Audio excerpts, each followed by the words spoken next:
Hello Taurus, welcome to Dove and Serpent Tarot. If Taurus is your sun, moon, or rising sign, this is your reading.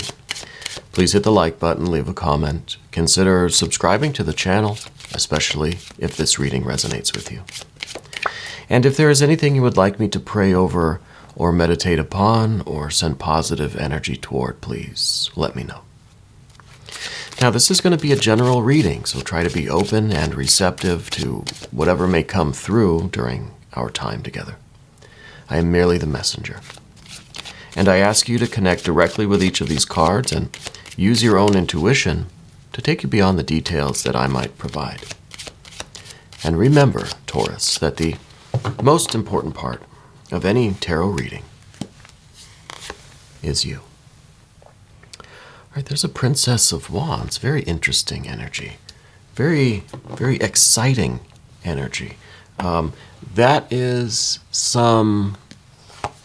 perhaps some risk-taking energy, some bravery, some courage, some kind of courage in your love life, perhaps, in maybe a romantic sense, but maybe we're talking about a significance in your life, finding this meaning, finding purpose. There's the Tower energy. Could be that we are trying to, we're trying to understand our place in the world. We're trying to understand what our meaning of life is, right? Let's select our mystery card, bonus card, confirmation card. And for this, we're using the Smith-Waite Tarot. And this is one card that we select at random. We'll put the alien right on top. We're going to leave that right there. We're not going to look at that until the very end, and hopefully that card will tie everything together, give us the confirmation that we need. Okay. Let's look at this. We've got major, major, major. So we have our trinity of major arcana. I like seeing the threes. We've got fire. We've got water. We've got air. We've got a little bit of earth. The earth and the air come later. That's interesting. All of this fire, and this is a lot of, just looking at the way these cards kind of look, the colors, they're a little different, right? We see a bit of a contrast here. We see the kind of water, Jupiter energy, and then we see the fire and Mars energy. Like, it's very, very different here. I think that there is something coming your way that is something unexpected. I feel like you're somebody who likes surprises, right? I think you're somebody that does well with spontaneous situations. Like, you don't mind rushing into danger. You kind of like that. You like the excitement. You like that kind of activity. A bit of a risk taker. But I feel like this is still done in a very, very controlled way. This is a risk that is more of a creative risk, right? Not really jumping into danger, but you like to take risks with yourself creatively, spiritually, energetically, maybe even in terms of your career, right? Maybe if there's an opportunity there that appeals to you in some way, speaks to you, you're willing to jump on it. It's a big risk, but you're willing to do it, right? You don't shy away from making those really big leaps, even if maybe more conservative people would say, well, I should stay where I'm at. We see the Eight of Pentacles here in the position of what you don't want. This is prudence. This is conservative. This is not taking risks, right? And this is the position of what you don't want. You don't want to be conservative, restrained, restricted. You're willing to take those big jumps, big leaps, right? And I think in terms of business, finances, and luck in your life generally, it's worked out well for you. You've taken those big risks. You made those really kind of scary choices, and they've worked out. It almost feels like luck. I think it's a divine support that you have. It's this Jupiter energy. It's this real Jupiter energy. You've always had good luck, let's say, in business, in career, finances, in your job. Especially with this Princess of Wands, I almost feel like sometimes you might just abruptly leave your job. You just kind of quit just for no reason. You just walk away. But that doesn't frighten you because it seems like you walk into something that's even better. It's got that kind of a strange synchronicity for you. And I kind of get that's just a big part of your vibe. It's not very Taurus-like, I think, to most people that say, well, that's not a Taurus person. But I think there's part of you that does live that way. And maybe it is just in terms of career and business, right? In terms of your job, your creativity, you're a risk taker, right? But in terms of this water energy, I feel like something is coming your way that you were not expecting, and that kind of throws a wrench into this whole fire vibe that we have. There's something going on here with this Princess of Cups. Maybe there's a water sign person in your life now. Maybe there is this strange connection with this person. This could be a water sign person.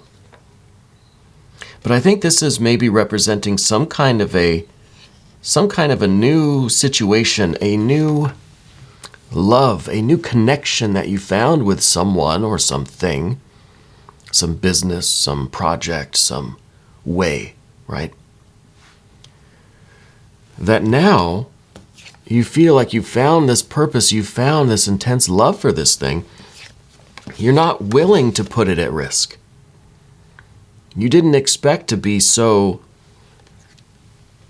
in love with this thing, that now it's getting you to settle down a little bit. Now we could be talking about a relationship, sure. A romantic one. It could be a new business type of thing. It could be that you found the perfect job, career, employment, the perfect artistic expression, or the perfect situation generally. That now we can't be this way anymore, right? Now there's this sense of urgency and this sense of this kind of frantic energy we see with this Knight of Wands. It's up here at the top of the path of the dove. And rather than having the Princess of Wands and this kind of risk-taking, this love for adventure and excitement and just being willing to take risks, now we've got this love energy, this water energy that is really tempering us. That now we are very committed to whatever this situation is.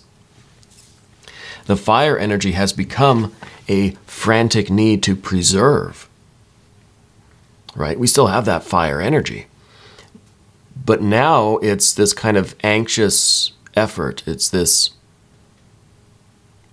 kind of, it's this anxiety that I'm feeling to hang on to this, to not ruin this, to not let this go, to not take any risks, to not give this up, because that would be rather devastating. For some reason, we feel that strongly about this, that we're doing everything we can now to prevent its destruction.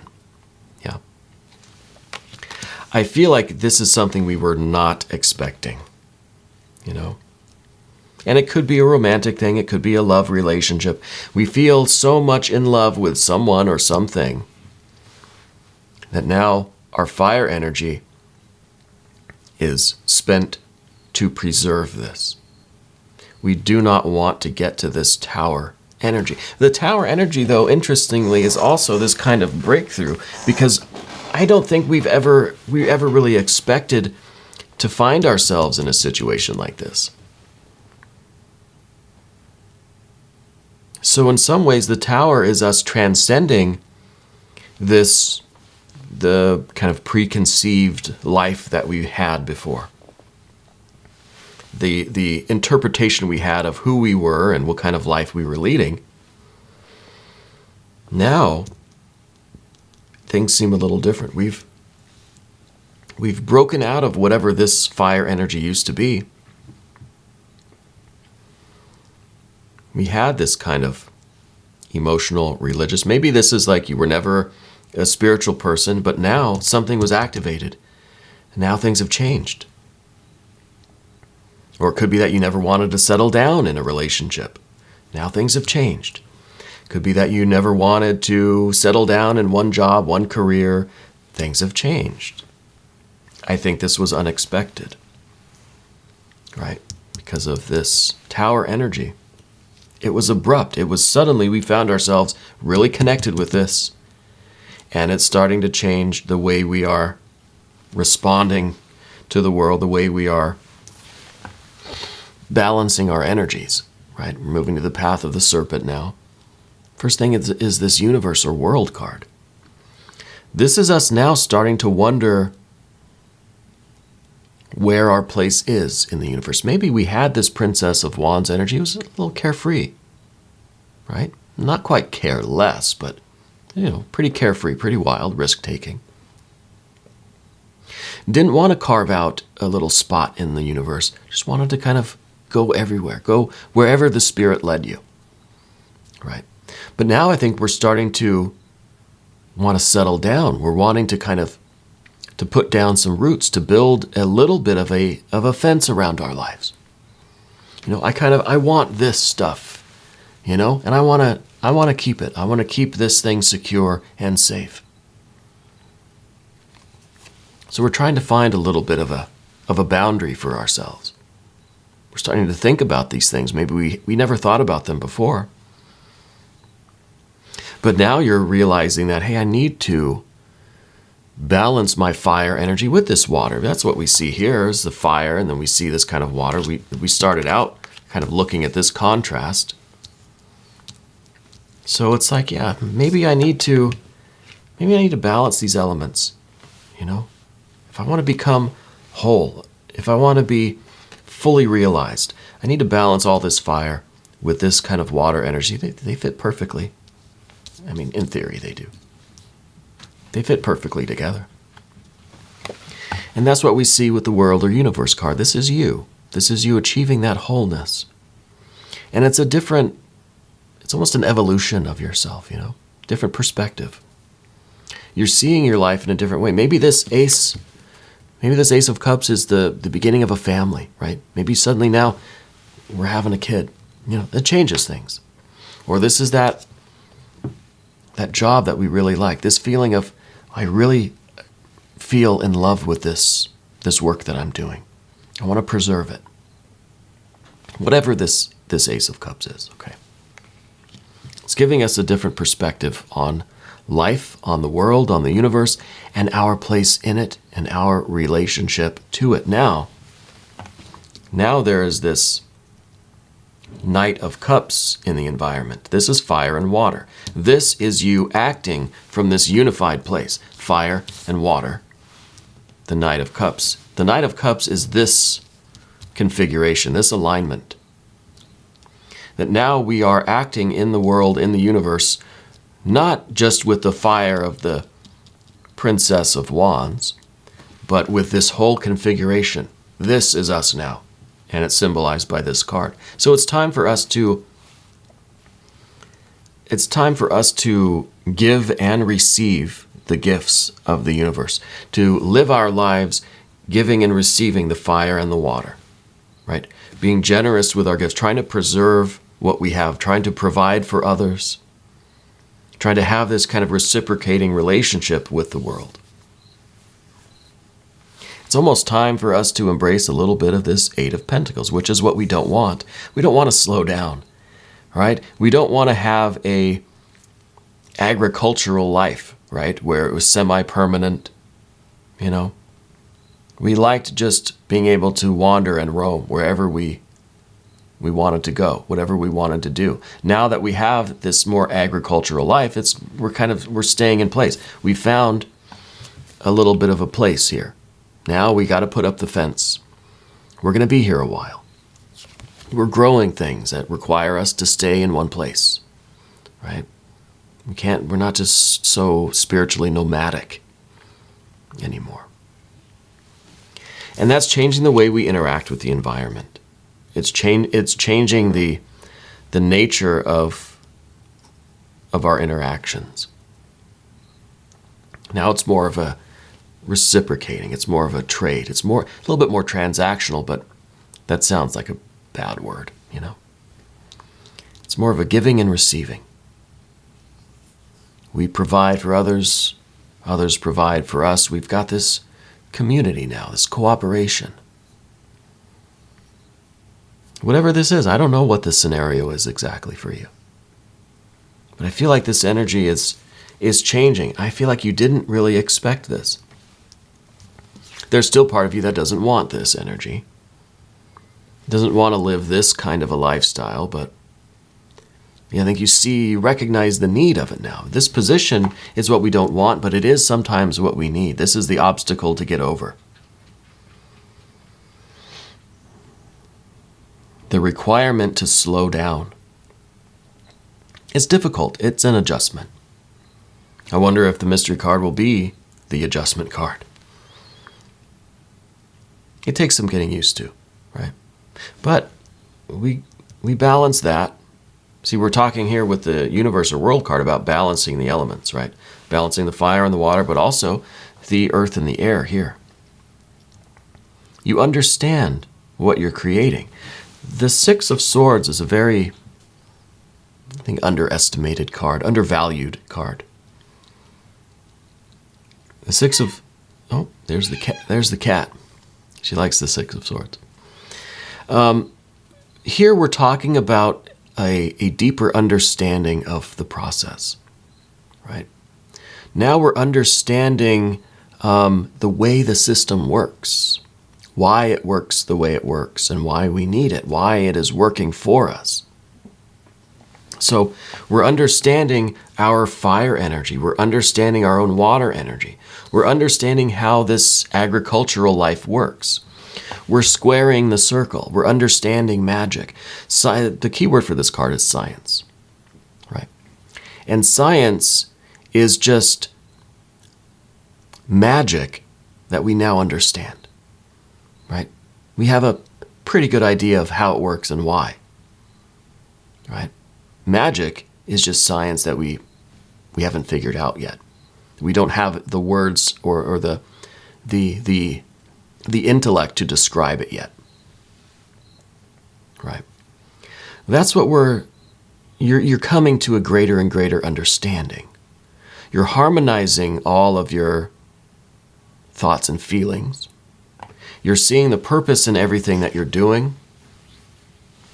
And it's an increase of awareness. It's an increase of understanding. Heart and mind are together. This is the balance that we want. We're not getting rid of the fire energy, right? It's part of the magic. This Six of Swords is understanding every component of this magic, everything that it needs to succeed. You know, it's not just a magician card that just can snap its fingers and something appears. It's not just a rabbit out of a hat. This is all of the planning that goes into pulling a rabbit out of a hat, right? Whatever is behind this, whatever this is manifesting into, is magic. And you're starting to understand why it is, why that's so important to you, and how it's going to grow what you're creating with that Ace of Cups. So you may not have expected this, but you're really seeing now how much of a blessing it is, right? Let's look at the mystery card. Thank you, Alien, for your assistance here. So for the mystery card,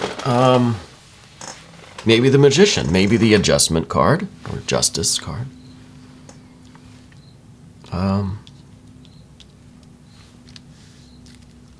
I don't know.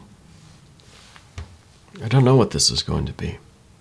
I'm thinking some kind of major arcana, but I don't know. I'm not getting a strong sense. I feel like we have a lot of what we need already. I don't know what we might be lacking here.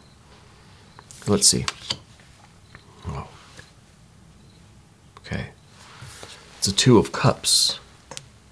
I feel like we've yet to choose this. I feel like this opportunity is coming. This Ace of Cups, this new experience is coming. And you're going to have to decide what to do with it. Right? The choice is still ultimately yours. I don't think we've made the choice yet. So I think that this whole reading is just kind of talking about what could possibly be one particular timeline. But with the Two of Cups, I don't think we've made the choice yet. I think the opportunity for this is coming, and this is one possible timeline. Okay. So this is an interesting, that's an interesting card. Not really a confirmation, right? Maybe we can get a little bit more insight using an Jing card. Okay. I don't use these cards very often, but I should. I really do appreciate their wisdom. These cards have the 64 hexagrams that represent the wisdom of the ancient Chinese sages, and we're going to see what that card was. And you can probably hear the cat scratching at the door too, that's the opportunity coming in. That's saying, hey, this is, it's already at your door. This opportunity is already scratching at your door, right? So the I Ching card that we received is 18, corruption. Creating success from the source, right? This is the source, and we're creating something from this. Fruitful to cross the great river. To me, the great river is this configuration, right? It's fruitful to combine these energies. It's fruitful to go forward with this connection. Before the seed day, 3 days. After the seed day, 3 days.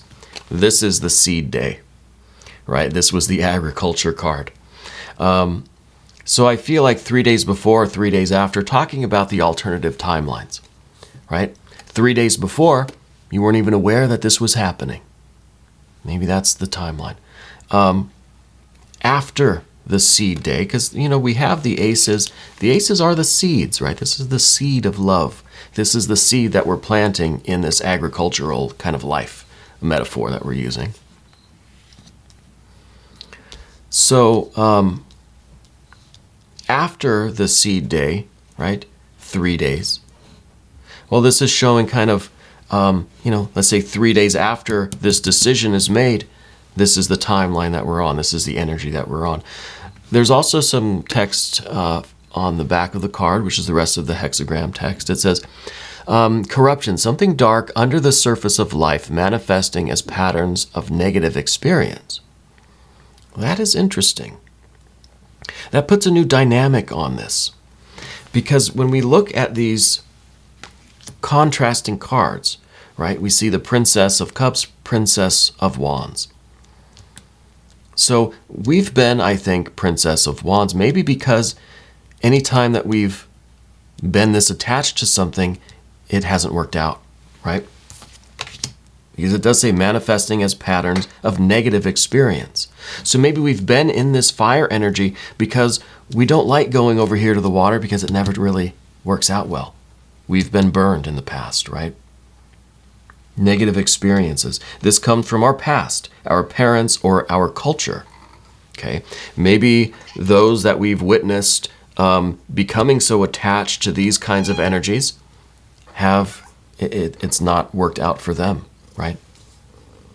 That makes sense to me. It's time to examine those old patterns to understand where they come from before you can tend to the growing seed of change in your life.